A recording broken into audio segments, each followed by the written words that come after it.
the fear of burnout.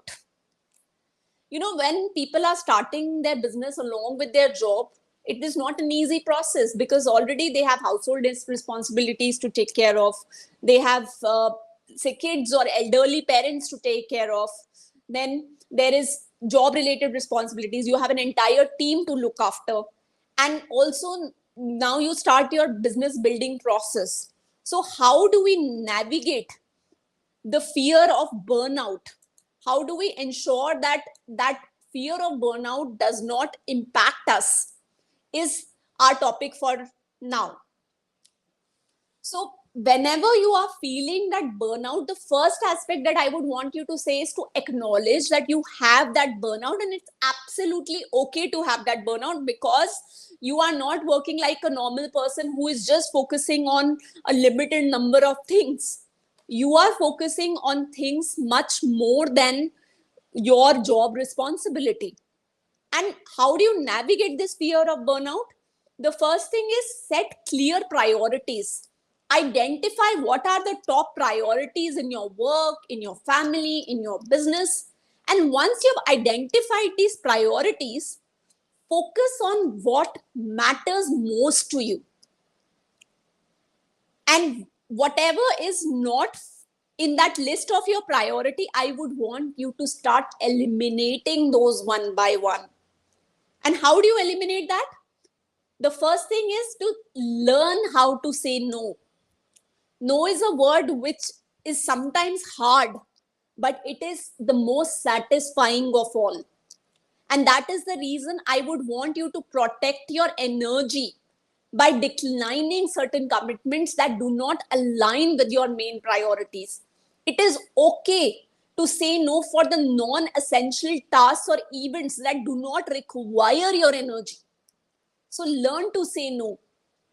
Next, I would also want you to create a schedule. Block time. Start that time blocking technique wherein you are allocating specific hours to your work, specific hours to your family, specific hours to your business. And when you have that clarity in your mind, nobody can deviate you from that direction. Now, what comes to your rescue in such a scenario is delegating wherever possible.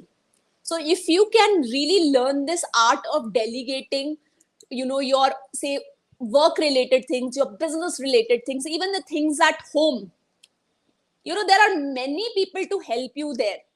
So you could start hiring help, whether it is at home, whether it is something to do with your business related activities. And you can also ask for help from your family members that, hey, can you help me reduce this workload? Can you really help me, remove this part from my table? And that really sheds your workload. I also want to emphasize at this point the importance of self-care. A lot of times people don't make time for rest and, say, exercise. These are some of the activities that recharge you as a person.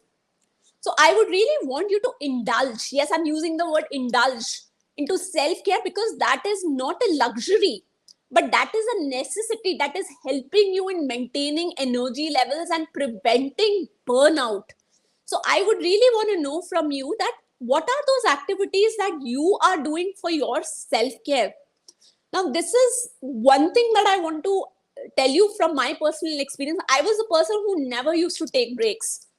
So I am today emphasizing on asking you to take regular breaks, because when you take regular breaks, it helps you avoid burnout. So step away from your desk whenever you need that time to recharge, and please do not be guilty to take that time to rest. Because we are often told at our home that, hey, we are not supposed to rest, we are not supposed to take those afternoon naps. And I want to tell you it's absolutely okay, because that is what helps you to become more productive in your life. So now I want to know from you, how do you manage burnout in your life? I would want you to give me some suggestions. Let me know in the chat section.